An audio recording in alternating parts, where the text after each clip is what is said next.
सामाजिक न्याय की अवधारणा निम्न में से किस पर बल देता है? आपको समझना है कि सामाजिक न्याय होता क्या है और सामाजिक न्याय का संबंध किस प्रकार की विचारधारा से है। तो सबसे पहले आपको यह जानना पड़ेगा कि आखिर सामाजिक न्याय क्या होता है। अगर आपको यह बात मालूम हो जाए कि सामाजिक न्याय का संबंध किस बात से है, तो आप सवालों को आसानी से समझ सकते हैं। सामाजिक न्याय के संदर्भ में अगर हम बात करते हैं तो यह संपूर्ण समाज के हित पर आधारित होगा, यह धनवान के हित पर भी आधारित होगा, यह निर्धन और मजदूर के हित पर भी आधारित होगा, यह अमीर के हित पर भी आधारित होगा और यह गरीब के हित पर भी आधारित होगा। अगर यह बात आपने समझ लिया है तो आपको दूसरा समझना है कि आखिर मार्क्सवाद क्या होता है। मार्क्सवाद को जानने के लिए आपको यह बात समझना है कि मार्क्सवाद का एक दूसरा नाम भी है। और मार्क्सवाद का एक दूसरा नाम क्या है?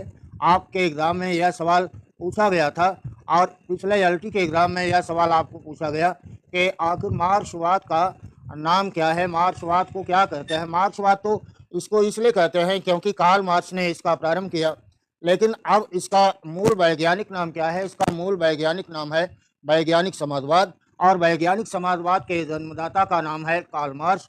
आपको उदारवाद के जन्मदाता का नाम क्या है? John Locke. ये इंग्लैंड के हैं। कार्ल मार्क्स का संबंध जर्मनी से है। और व्यक्तिवाद अभी क्या है? यह उदारवाद का पहला चरण है। यहाँ पर आपको एक साथ उदारवाद भी दिया है और दूसरा व्यक्तिवाद भी दिया है। इसलिए आपको मालूम होगा कि व्यक्तिवाद हो सकता है, उदारवाद आपका उत्तर हो सकता है, या मार्क्सवाद आपका उत्तर हो सकता है, या बहुलवाद आपका उत्तर हो सकता है।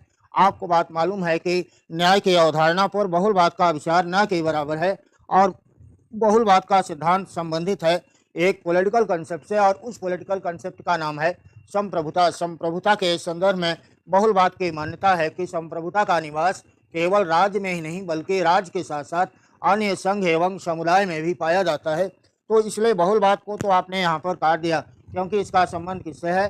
संप्रभुता से है, इसलिए यह तो इसका उत्तर नहीं होगा। बहुलवाद के पिता का नाम क्या है? आपको सवाल है बान-गिरके।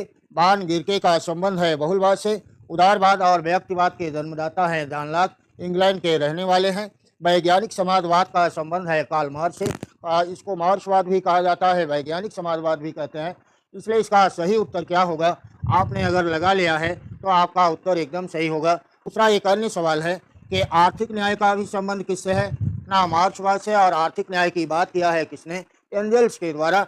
आर्थिक अधिकार की बात किया गया है कार्ल मार्क्स के द्वारा। उदारवाद के द्वारा बात किया जाता है राजनीतिक न्याय का।